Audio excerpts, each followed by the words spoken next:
Hello, welcome, and thank you for joining us tonight for the Adventure Speaker Series. I'm Erin Sheritz, Outdoor Recreation Program Manager for Wright State University. The Adventure Speaker Series and the Adventure Summit are both partnership productions of Five Rivers Metro Parks and Wright State University. We alternate every year between the Adventure Summit and the Adventure Speaker Series. The Adventure Summit is a 2-day event that takes place at Wright State University, while the Speaker Series is typically 3 to 5 presentations spaced out through the winter at various venues locally. Tonight, we're kicking off the Speaker Series, and it will run one more Thursday next week. You can find the details for the upcoming presentations at theadventuresummit.com, or you could follow the Adventure Summit on Facebook and Instagram.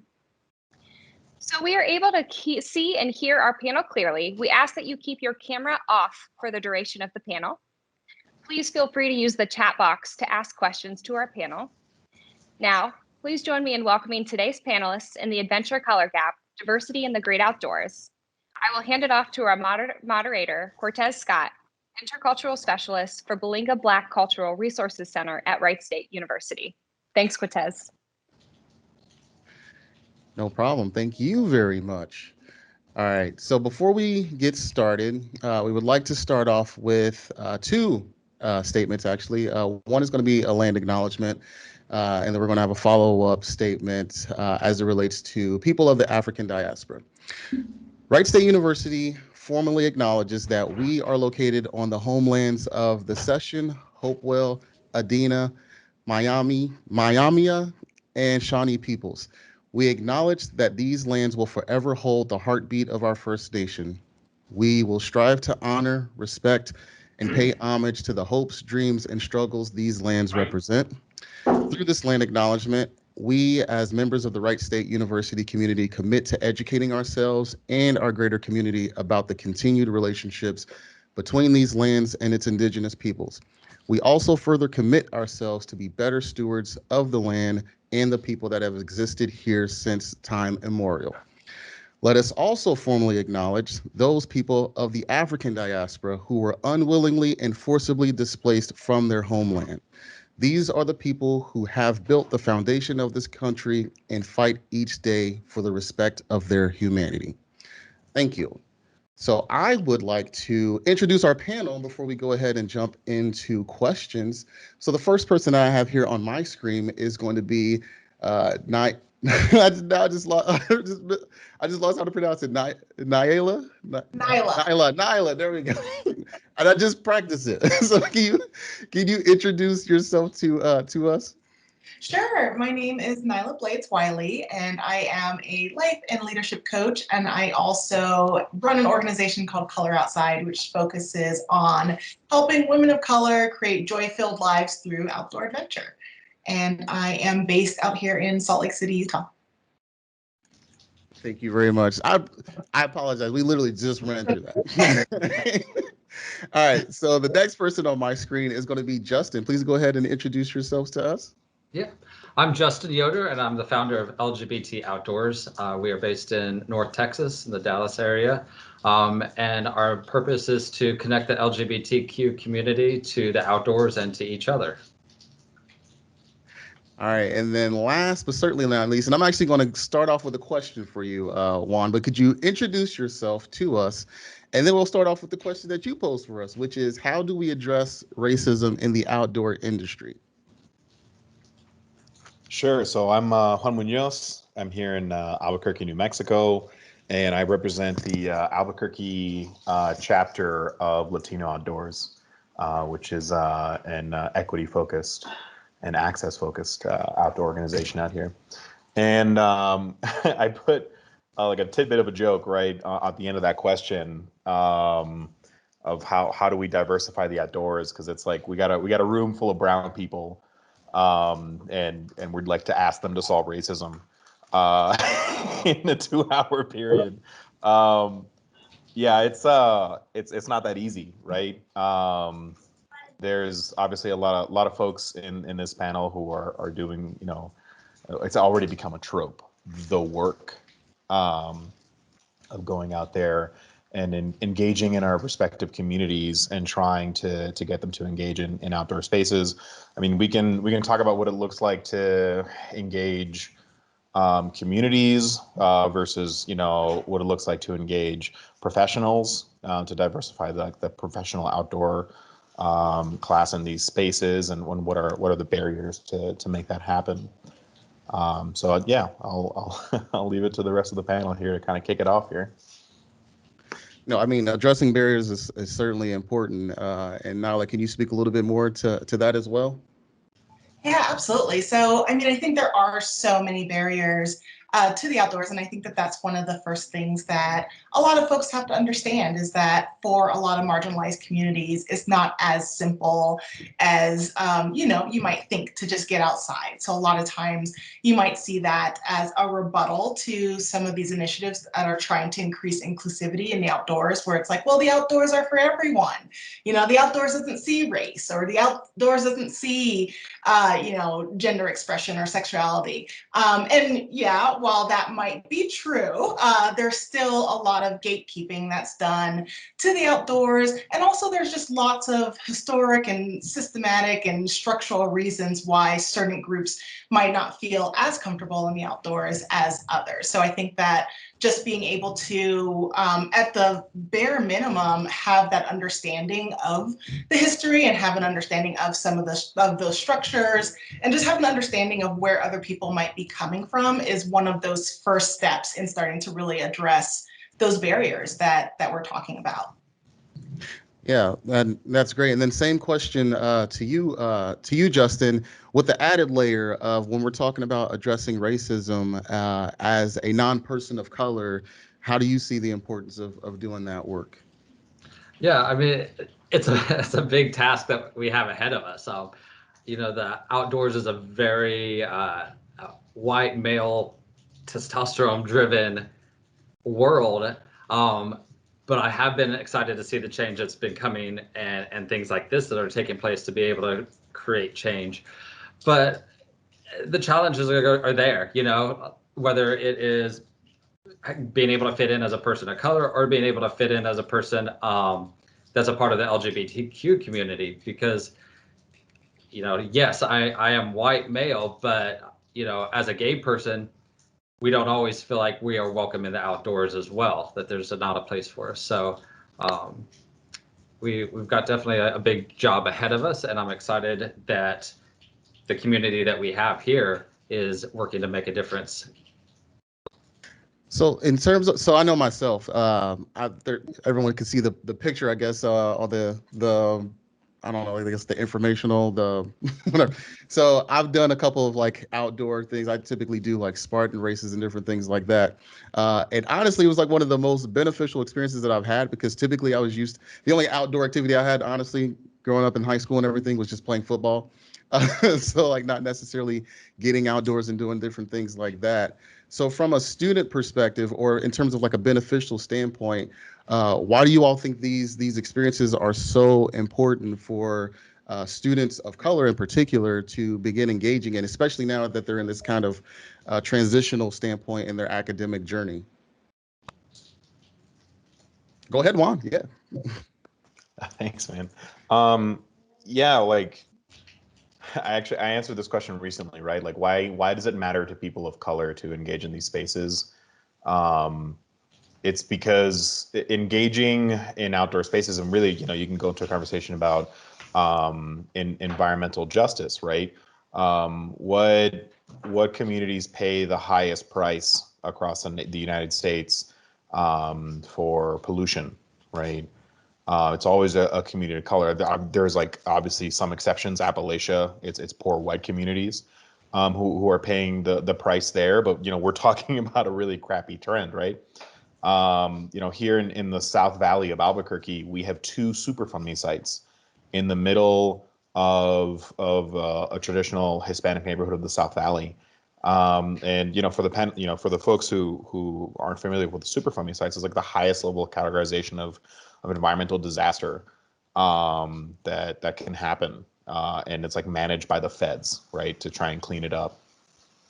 So that's engaging in outdoor spaces, right, educates on environmentalism, on conservation, on what things a community member can do, right, to bring attention to issues that affect their daily lives, right? We're talking increased life expectancy for communities. These are all, you know, things that are connected. Yeah. Great.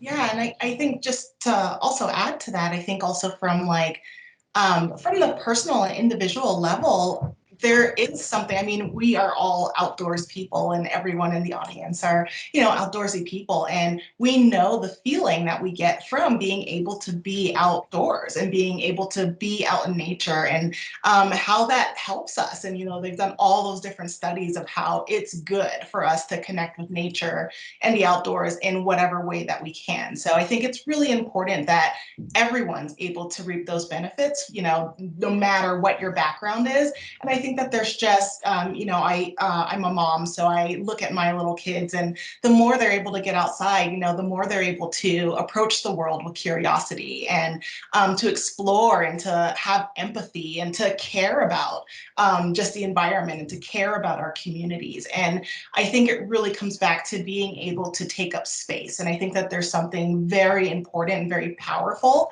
about being able to take up space, especially to take up space in a place where you're traditionally not supposed to be.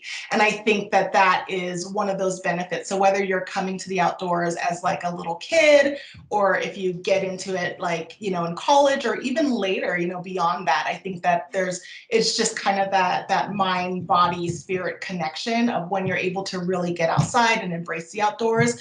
It just completely dramatically improves your life in all different types of ways. And then that has that community ripple effect. Yeah, and then you, Justin?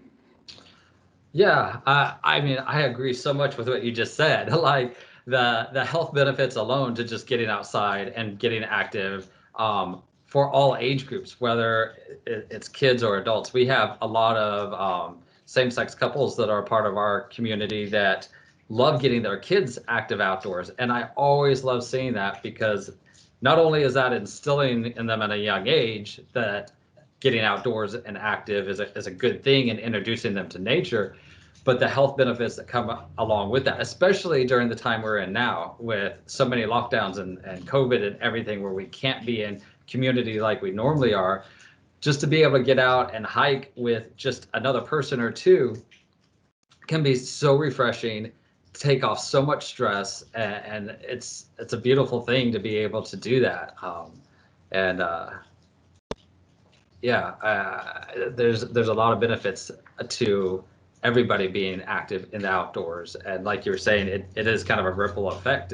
If you get involved in the outdoors and get active, other people see that and end up wanting to join in and being able to get outdoors. And it's really cool to see people that have never done an outdoor activity before and really never thought about it before get active in the outdoors. We did an event last fall, the kayaking, and we had quite a few people come to it because it was on a lake where we could be spread out, but we had 23 people show up, and most of them had never been on a kayak before.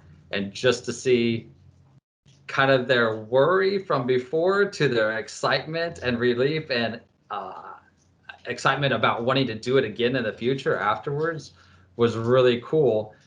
And the biggest thing I think that we took away from it was just how freeing they felt. They weren't thinking about their work and their job and their stress of life when they were out kayaking. They were just able to be in nature, and that's a powerful thing. Yeah, you talked a little bit about just the mental release of it all. You know, some of the self-care that we talk about that's really great for people to kind of engage in. When it was, what was it, November, and it was 75 degrees in Ohio. I ventured out a couple of times to different state parks in the general area on Sundays just to get away from just writing and everything, and it's super needed. You also hit on, like same-sex couples in your response. And I want to transition a little bit to focusing on the LGBTQ plus community as well. When it comes to, and we can start off with you with this, Justin, especially since your work focuses on this. But with the LGBTQ community plus community, what are some challenges that you have observed, and what are some things that we're improving in when it comes to outdoor experiences? Yeah, that's a big question. But the LGBTQ community is a very diverse community in itself. But a lot of times when people come out, they are turned away from their family, they're turned away from their friends, their faith backgrounds, can reject them. And a lot of times they don't have a place to go, and they end up going to the bars and clubs. That's one reason the bars and clubs are really popular with the LGBTQ community, because everybody is welcoming and accepting there. But at the same time, then that creates a lot of other problems that I don't say always does by any means, but can lead to alcoholism and drugs and a lot of other things.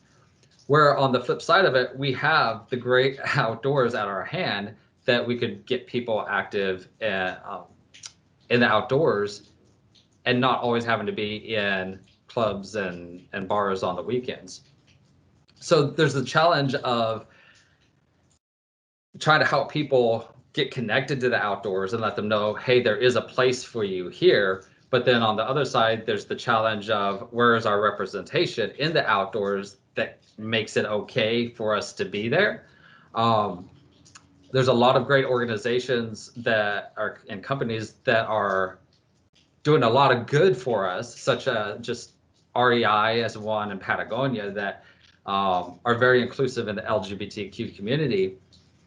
But there's a lot of other companies where we aren't seeing representation. Same with the people of color community, like taking, I don't want to name too many business names here, or maybe we should, I don't know.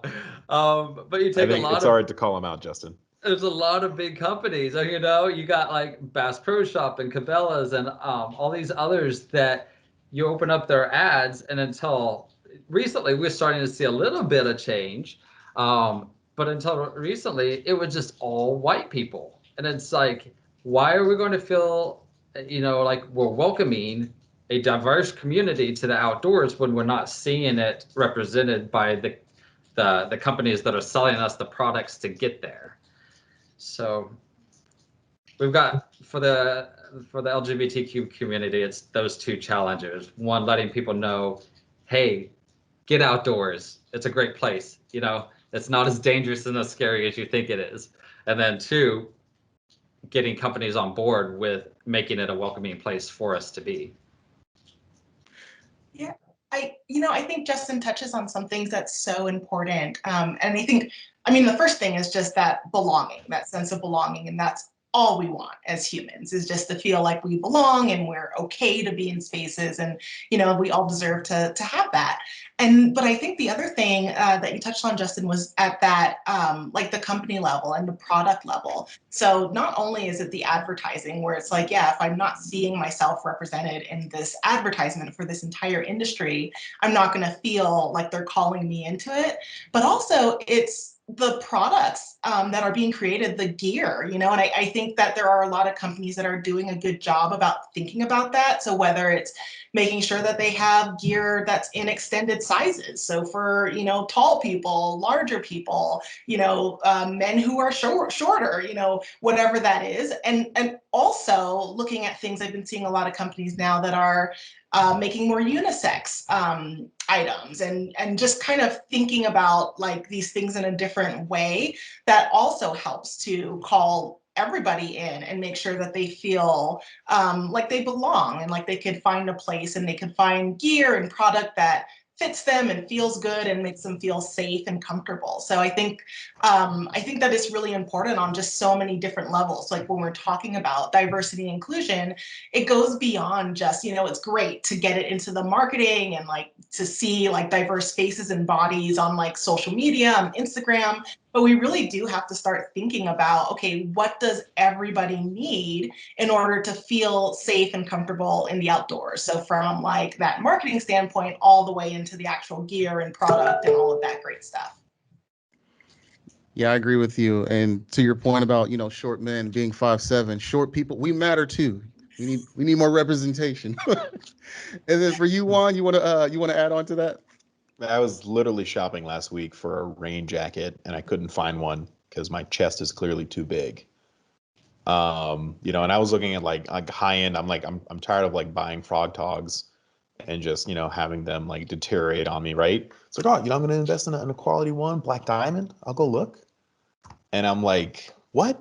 I'm too big. I can't do it. So, there's even like the aspect of like body image, right? And only is the outdoors only for fit people, right? There's obviously the panel here knows a ton of other outdoor advocates that focus on that very aspect, right, in the outdoor spaces, who challenge that. Yeah, you all are. So, I mean, so first off, to all the viewers, if there are any questions that you all have and you want to add to the comment box, please do so, and then I'll find some opportunities as we are navigating the discussion to field those to the panel as well. And I kind of want to stay here for a little bit as we're talking about companies and everything, and representation. And I think you just spoke about it a little bit, Juan, but could you like reiterate or kind of go a little bit further with that about why representation matters? I'm reading this book right now. I believe her name is Mayasa Akbar, but she's talking about, beyond ally, and she's addressing, racial justice more specifically from the psychological standpoint. So can we talk about that a little bit? Like the messages that these organizations send when they're advertising, and what messages that it sends to viewers, and how that contributes to people's perceptions about what outdoor life is supposed to look like.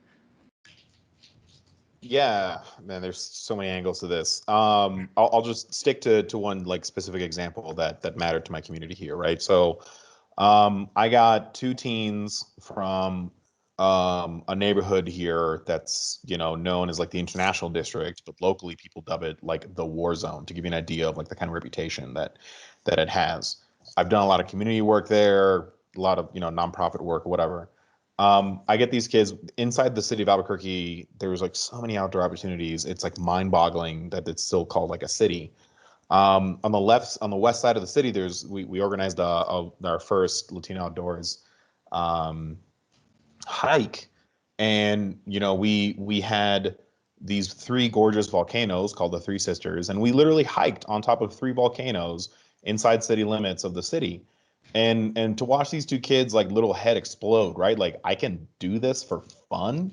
Like, I was like, yeah, dude, like this is for you, right? Like, knock yourself out. And then he looks at me, right? And I got like the Latino Outdoors swag and all this jazz. And it's like, and you do this for fun? I'm like, yeah, I like volcanoes. Let's go walk on them.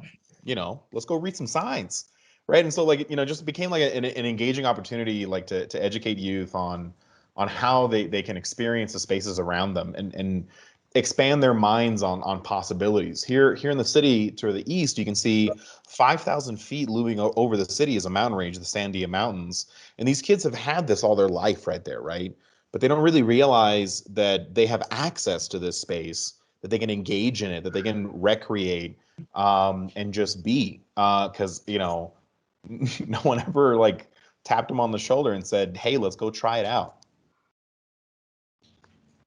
Yeah, I think that, completely goes into, you can't be what you can't see. So sometimes, yeah, like whether you could live in a place that's surrounded by mountains and green space and all of this wonderful stuff, and if you're not seeing that that's a viable option for you, you're just never going to think about it. And I think that goes into kind of the marketing of the outdoor community. I think the outdoor industry does this thing, I call it, they market to the badass, right? So they're just always like, you know, you see an ad and someone's like hanging off a cliff and they're like, you know, doing Iron Man and like all of this stuff. And that leaves out most of us. Like, like most of Americans don't fit into that very teeny tiny picture. So it does make it's another obstacle on top of all of the other barriers that might be coming up, where it's just like, I just don't even see myself out there. And I think it's interesting, you know, just with business, like I've heard stories where once business owners started putting more diverse photos in their ads for things. So it's like, okay, maybe it's an ad for some sort of group or whatever, and they would use all like people of color. And then they would always get questions from white people saying, oh, is this for me? You know, I just want to make sure. I see that it's a lot of pictures of like women of color, say. And I was like, you know, that's so interesting, because like I hear that anecdote from a lot of small business owners, and it's like, that's interesting, because if all of a sudden, you know, as like a white, you know, middle class cisgender person, you start seeing a lot of ads with other people who look different, and that makes you say, oh, this must not be for me. How do you think all the rest of us feel when we just see the same ads with the same types of people all of the time? It's like, oh, you know, whether you're thinking of that consciously or not, subconsciously, it says, this is not for me. They're advertising this for that type of person. So I think that that's why this is so important for the industry and for companies to start getting this right. And I think it's that much more important, especially nowadays, where the generations now, they care very deeply about what companies' values are. So I think back in the day, you know, it was like business and like those kind of like politics or values and all of this stuff were separate things, and businesses weren't getting involved in like social issues or anything like that. And I don't think that's the case anymore. I think that we're living in this world where all of those lines are getting blurred, and people want to know, if I'm going to spend my money with you and I'm going to invest in you as this company, how do you feel about me? How do you feel about the things that I care about? What are your values? What are you standing for? What are you standing against? So I think it's really important that as like a brand or a company or anything within the outdoor industry, that you are able to get really clear on that, and you're able to authentically express that out to the rest of the audience. Yeah, it's really that was a really powerful quote. I love that you said, you know, you can't be excuse me, what you can't see. And then Juan, that was also a pretty powerful story. No pressure, Justin. You gotta be powerful. You gotta deliver something pretty powerful.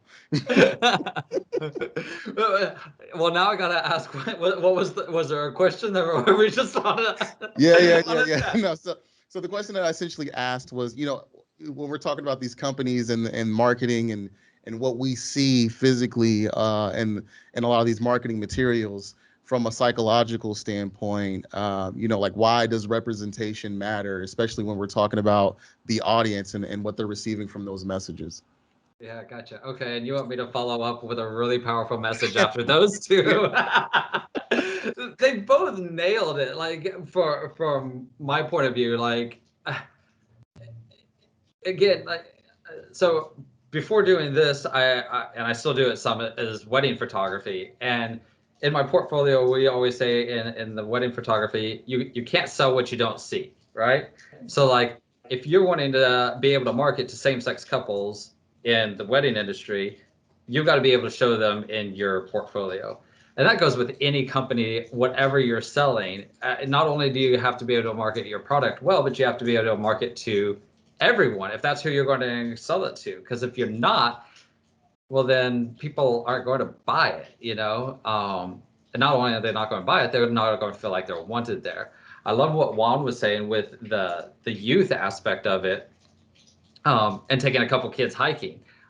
This might not be so much into the marketing aspect of a product, but marketing as outdoors in general, you know, because that's what we want to do. We want to get people outdoors.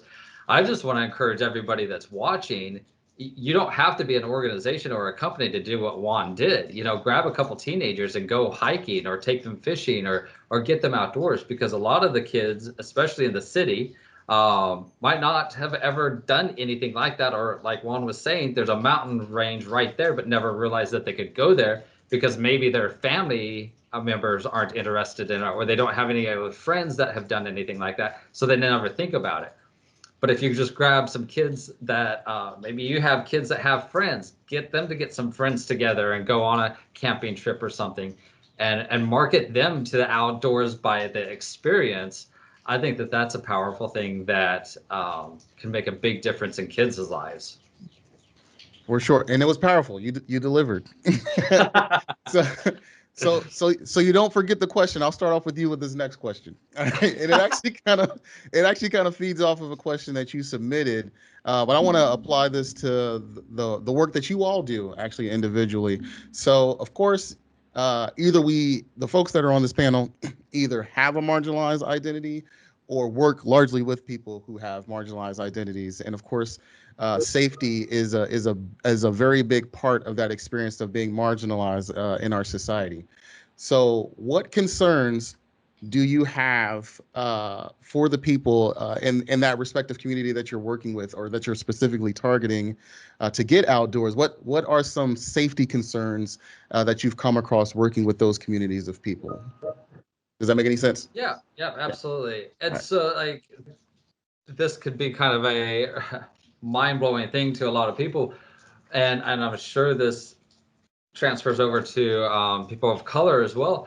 But one of the biggest concerns that we hear about is the safety of actually going out and running into other people. You know, there's been a lot of hate on both sides. So I'm not trying to say like anybody gets more hate than another, but LGBTQ people it's common for them to get physically beat up. The transgender community, especially transgender community of color, we've had a lot of murders in Dallas within the last 2 years. And so for them to think about getting outdoors, that is typically a masculine, straight, white a community activity, it can be a scary thing for them. Who are we running into on the trail? You know, a lot of people, they could come across, you know, some people, it's very obvious if they're gay or not. Some people want to be holding hands with their significant other while they're out hiking. And that's all things that everybody should feel comfortable and welcome to do, but they don't. And so there's issues with that. There's challenges that we face to be able to overcome that. And do I have all the answers for that? Not at all. Like, it's a big problem that we got to face and try to figure out how we get through this to make the outdoors a welcoming place to everybody. And there's a lot of different pieces to this puzzle, right, that come together to make our end goal happen. But we got to just let everybody know that everybody is welcome outdoors, and not just with words, but with the actions as well to follow that up. Yeah, I think that's important to know, especially when you said that, you know, everyone wants to feel safe and comfortable and authentic being themselves out in public, but not everyone, that's a privilege, right? Not everyone has the privilege of just going out and authentically just being themselves. Yeah. Anyone else want to follow up on that? Yeah, I mean, I agree with everything that Justin said, where I think that is kind of the primary concern is if I get out there and I encounter somebody else who feels that I shouldn't be there, or I'm doing something wrong, or, you know, whatever it might be, what then? You know, also my community is mostly women or female identifying people. So there's that additional layer then where, you know, all women, a lot of women feel unsafe in lots of different environments. So it's, I think it is a concern, and it is a valid concern. And I think that the biggest kind of answer that I've been able to come up with is doing things in groups. So is finding, whether it's, you know, a group like any of ours, or even just like you and your friends get together and create your own little hiking group or anything like that, you know, just finding that community. And I think there is that strength in numbers, and going out all together can help with a lot of those safety concerns. And it can also help with just the general outdoor safety concerns of, getting lost or encountering an animal or, all of the other things, tripping and twisting your ankle, all of those other things that, we all think about. But I think when there's those additional layers of being from a marginalized community, I really do believe in that kind of power of community and doing things in groups, whether it's a big group or a smaller group. Yeah, I read this book last year, and it was the New Student Activist, but they talk a lot about the four primary groups or students that you will find that typically get involved or that become like activists or anything. Usually it's either women, students of color, students that come from lower socioeconomic status, or students that belong to the LGBTQ plus community. And the more identities that you have, the more likely it is that you're actually going to be, you're going to get involved.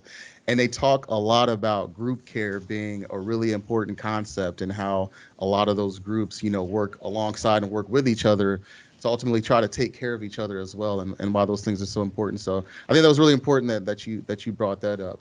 And then Juan, hopefully I didn't lose you with the question. I know I did that to Justin, but did you remember it? Yeah, give me the question again, my friend, please. Yeah, I know. Hopefully I was actually hoping that you remembered it, because I thought I was going to forget it myself. No, what are some safety concerns that you have identified or observed, particularly that relate to the community of people that you work with, or just in your own respective work? Sure. I'm always like, I work with kids often whose parents are working, right? And so they got to find their own way to me, right? Especially now in the COVID era, right? So I worry about like safety for transportation, right? For teens, right? They gotta, we have a great program here in the city where teens get to ride the bus for free, which is fantastic.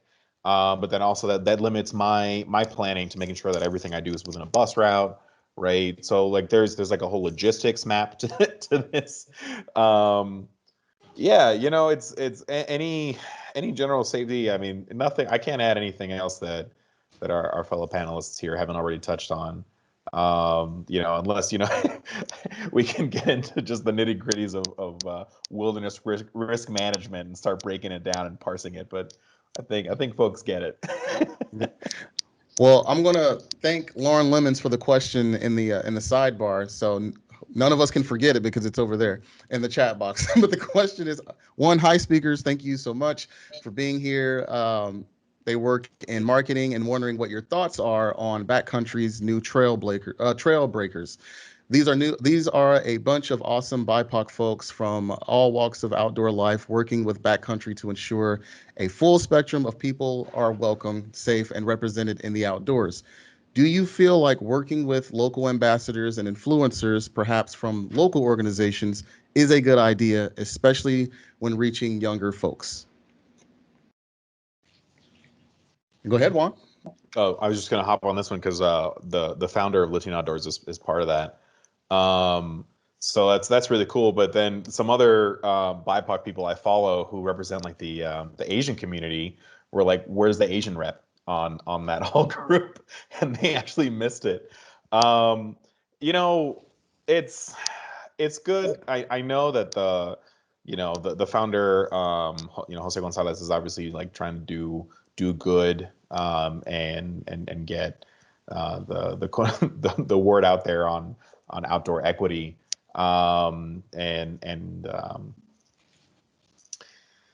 Yeah, is it a good idea? We'll see. I want to be optimistic. Obviously getting it, you're a marketer, I'm a marketer, I get it. Getting attention is always good because you can address some issues. Is it reaching younger folks? It depends on the brand. I mean, again, right, we can go down a rabbit hole there. I'll leave it to the floor. Yeah, so yeah, I think it is a good idea. And I guess full disclosure, I'm a ambassador for Eddie Bauer. So I work with them on they have a One Outside leader team, and it's specifically focused on just people from all walks of life. So I think that it is a really good strategy. I think it could be really beneficial for reaching out to different audiences. And I think, of course, it depends on the company and who the influencers and the ambassadors are if you're going to reach like younger folks. And I also think it really depends on the brand and the company. So I can speak from, with Eddie Bauer, they are really invested in this. And, they made sure that we can basically talk to anyone in the company, like the CEO, met with us and kind of like said what their intentions were. We kind of have access to share our thoughts and, really say like, this is how we think that things can move forward, or, this is something that we're seeing that we don't like. Or so it's been a really good collaborative partnership. I think other brands take more of the approach where it's like, okay, we're going to send like free swag out to all of these influencers and they're going to take pictures and post it, and it kind of stops there. So I think it really depends on the company and the brand and how deep they're going to go and how deep of a partnership they're forming with those ambassadors. But I think that it can be a really powerful tool, especially if it's done in a way that's mutually beneficial. So the ambassadors are getting, something, they're being compensated, they're being able to share some of the resources with the brand to their community. And then, the brand is also getting, some benefits where they're being able to be showcased to a new community in a positive light, and all of that stuff. So yeah, I think it's a great idea, but I think I would definitely challenge brands to think about like, how can we really make this a partnership, and how can we really bring these ambassadors in and bring them to the table and kind of like, give them the floor to do what they do. Yeah, I would agree too. I think that it's overall a great idea. Because after all, your ambassadors are the ones that are in the field, and they are the ones doing a lot of the work, while a lot of companies are in businesses, are in offices, making the products and all of this kind of stuff. So I think it's a great way to hear actually from people that are in the field, as well as what we were talking about, representation, being able to see other people like you in the outdoors doing these things. So I think that it has to be deeper than just photos and just, a surface level thing. I think that the company needs to really be able to hear from their ambassadors, and implement the changes that they see. That's speaking on a bigger level and bigger companies, like being a part of Eddie Bauer. Smaller level, like LGBT Outdoors, we actually have ambassadors as well. And our ambassadors are people that are love our mission and want to get on board with what we're doing. And they do events, hands-on events, at least 6 a year, where they're getting people that aren't used to being outdoors usually, outdoors, and teaching them how to camp or go fly fishing or hike. So ours are implementing things that they have to do to make that ripple effect happen. So yeah, I think that ambassadors are a great thing if used right. Yeah.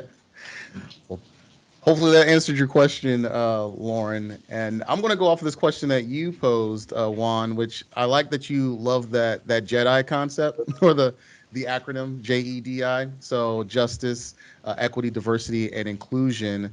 So when it comes to the outdoors, and we'll lead off with you. Actually, we'll lead off with you, Justin, because we went around and then we came back. So it's like a snake almost. We'll start off with you, Justin.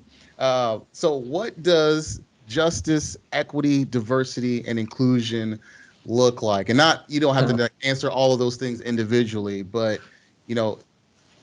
basically for the most part, like what would it look like to actually be working toward these things in an outdoor experience? Well, what it would look like to me is us not having to have things like this.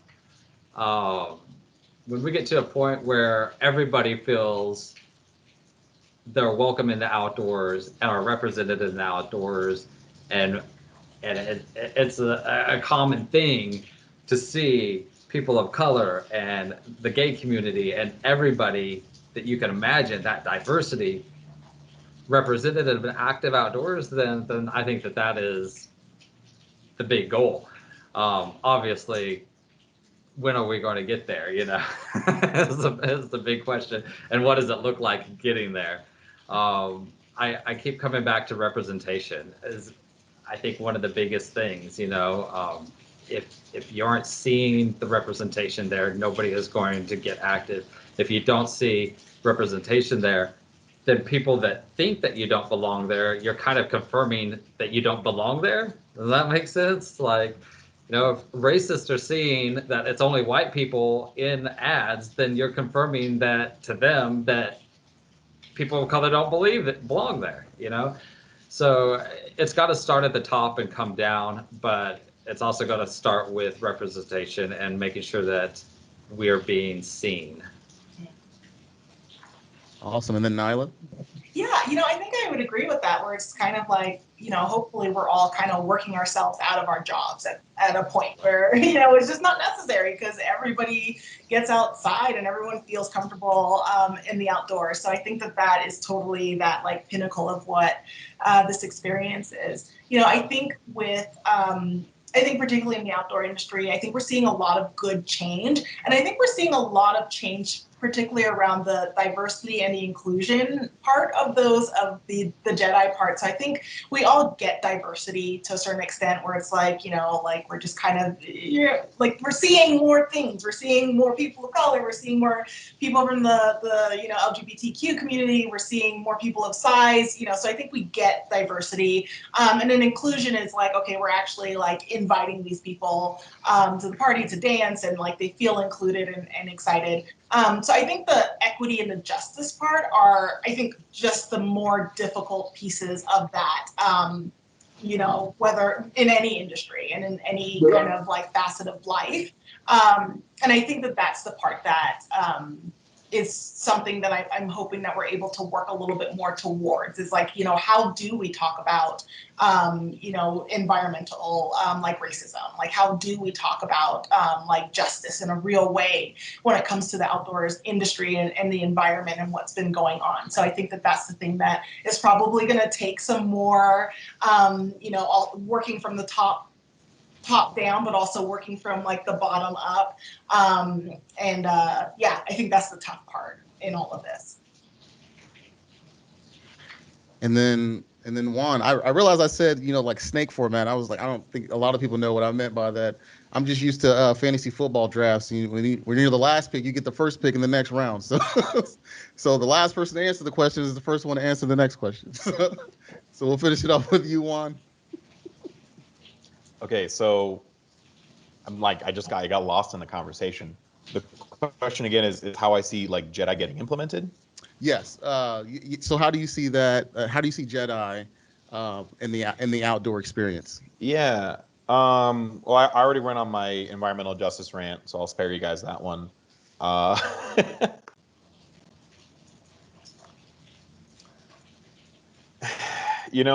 me, it's like opening path. I'll focus now on the piece for access specifically in like outdoor careers, right? If we're talking about getting access to people in outdoor spaces, what that looks like to get outdoor professionals out of the LGBTQ community, the Black community, the Hispanic community, the Asian community, all of BIPOC, right?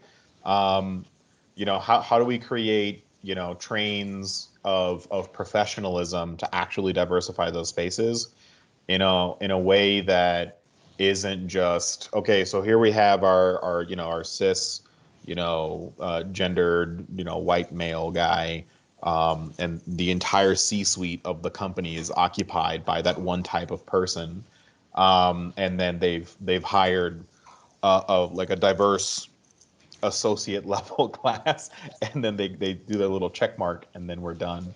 How do we actually challenge the systems of power in actual company organizations, right? That react to outdoor spaces. That's kind of where my head goes in the professional piece. There was something that Nailah was talking about like 5 questions ago that I think is a little relevant here. She was talking about what it looks like to make white male cisgendered folks come into our being in outdoor spaces with us and questioning our existence there. I just listened to this beautiful phrase. It's like, in an equal society, everyone's uncomfortable. And to like challenge and make people who feel like their world is for them. We're talking about white supremacy at this point, right? You know, to make them say, hey, like I'm not comfortable in this space. You know, to quote Nailah earlier, welcome to the club. You know, we appreciate you here, and let's go play outside together, and that's okay. Awesome. And there's a great question in the chat from someone who I don't know at all. I'm just kidding. Emily and I work together. All right. So Emily has this really great question because, of course, in our society, the norm is abilities and not disabilities, for sure. So the question that Emily asked is, how have you addressed a wide range of abilities within your communities as well?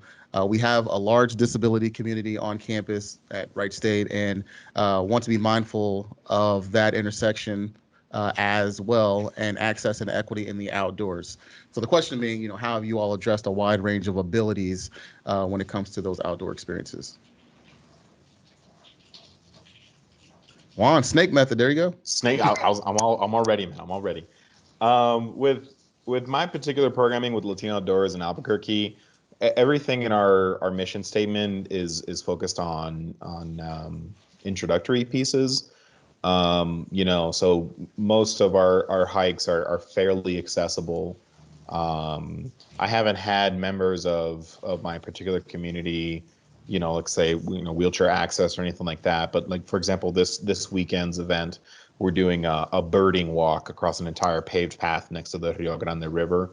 And so, you know, we really do make a serious attempt to speak to those members in our you know, our Hispanic community. And it's one of those things, right? In this panel, right? Like we're trying to create a quote sort of a rainbow coalition, but Justin's already touched on this, right? Our communities intersect in every which way possible. So it's definitely, you know, something that has crossed my organization's mind. Yeah, for us, we haven't had a lot of challenges in that area yet, but we do the events that we do. Our ambassadors do different level events, kind of like what Juan was saying. Some are very easy and some are more challenging, and we want to be able to have anybody that wants to come on one to be able to come on an event. I know, like our Houston ambassador is doing a hike this weekend, and it's through a park in Houston. That's going to be all paved, so it's going to be really easy for people to get out there. But I think it also depends on what people's disabilities are. But I think that is definitely a challenge that we all need to look into, so that we aren't excluding anyone.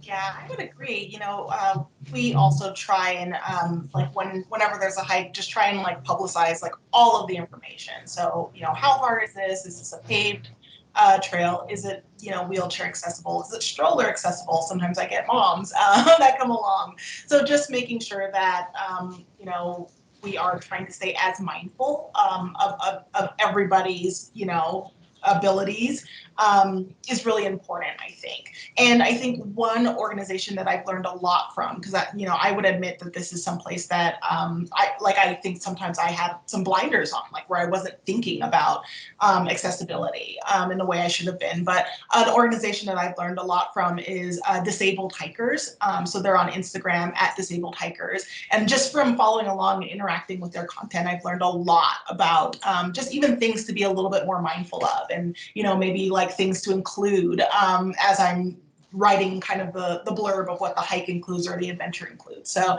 I think it is really important for us to kind of like really make sure that we're thinking about everyone in that way, you know, and making sure that we're not kind of doing the same thing to another marginalized group that has been done to us. So I think that is a really important question, and something that should always be at the forefront of our minds. Yeah, I think that's very important. And I know the question was more about, you know, how have those yeah, I just want to stick with this question for a little bit. And we talk about, you know, how have we you know, strategized to include abilities within the work that we do.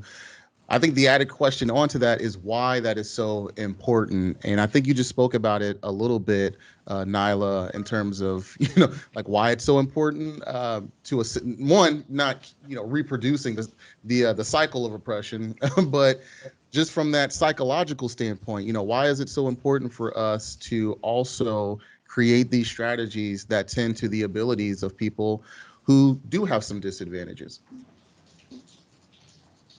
Or I would actually, I won't say disadvantages, different types of abilities. We'll say that. Yeah, I think one of our like tenets with Color Outside is like no apologies. And I say that only because what I noticed in a lot of the early hikes that we would go on, or the early adventures, you would always have, and this might be just because it's a group of people who are socialized as women. And in our society, a lot of times, women are apologizing for stuff. They're apologizing for being too fast. They're apologizing for being too slow. They're apologizing for being too big. Oh, they did. So we kind of instituted this rule where it's like, no apologies, like no apologies for just being here. Like you're here, we're all gonna do this together. We're all gonna, get to this end place all at the same time. No one's going to leave you behind. And I think that speaks a little bit to just making sure that, everybody feels comfortable no matter what your ability level is. So if you feel like, oh, I'm a little bit out of shape, or if you feel like, I have, another thing that's happening that's going to cause me to have to go a little bit slower, that's okay. And I think it's just really important to have just kind of that radical sense of belonging in these organizations, because I think that's the most important thing that we provide, is that sense of belonging. Awesome. Either Juan or Justin? I think she covered it so well. Like the big thing with the LGBTQ community, and every community really, is equality, right? We all want to be able to fit in and belong. And I think that it's really important, like Nailah said, like not doing to another community what we've had done to us. And so I'm kind of repeating what she said, but I think that it's really important that we are welcoming to everybody, and that we take in everybody different levels, whether they are expert hikers or they've been in a wheelchair their whole life, trying to figure out a way that we can accommodate people to be able to include them in the outdoors it's really important.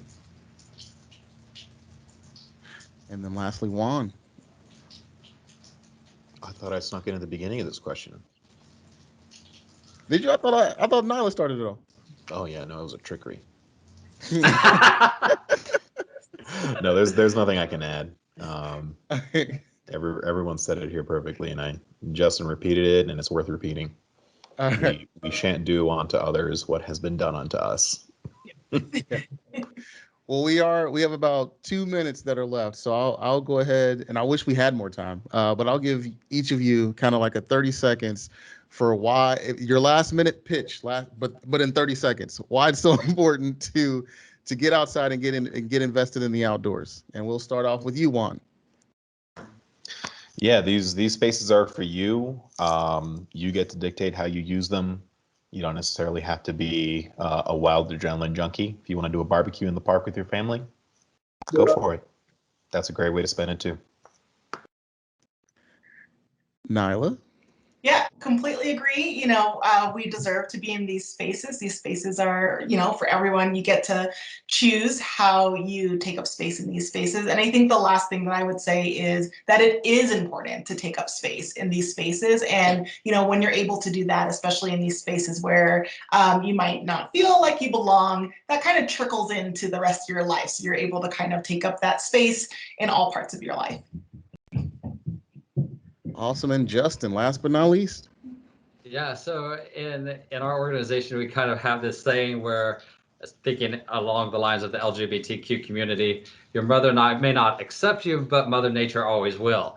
And so nature is there for you, like the others have already said. It's a great place to get outdoors, get active, renew your mind, your body, your spirit. It's a health benefit to us in so many ways. And so it's here for us and it's yours. So take advantage of it. Even if you're in the big cities, I do want to include that. Like, you might be living in a major city and think that there's nothing to do outdoors near you, but I promise you, I guarantee you there are if you just look for them. Oh, that was a word in and of itself. Just mic drop. So, well, thank you all for joining us here at Wright State University in a virtual space. I will go ahead and let Aaron drive us home. Awesome. Thank you everyone for joining us today. And thank you so much to our panel for sharing their thoughts and experience with us. Next week, we will be welcoming Dale Sanders and setting a new world record in Grand Canyon National Park. You may remember Dale from the 2018 Adventure Summit when he spoke about his experience setting the record of being the oldest person to thru hike the Appalachian Trail. He comes back with a new record. Enjoy the rest of your day wherever you are. Thank you so much. Thank you. Thank you. You all take care. Be safe. Wear your mask. Cheers. Get vaccinated. Appreciate you. Yeah.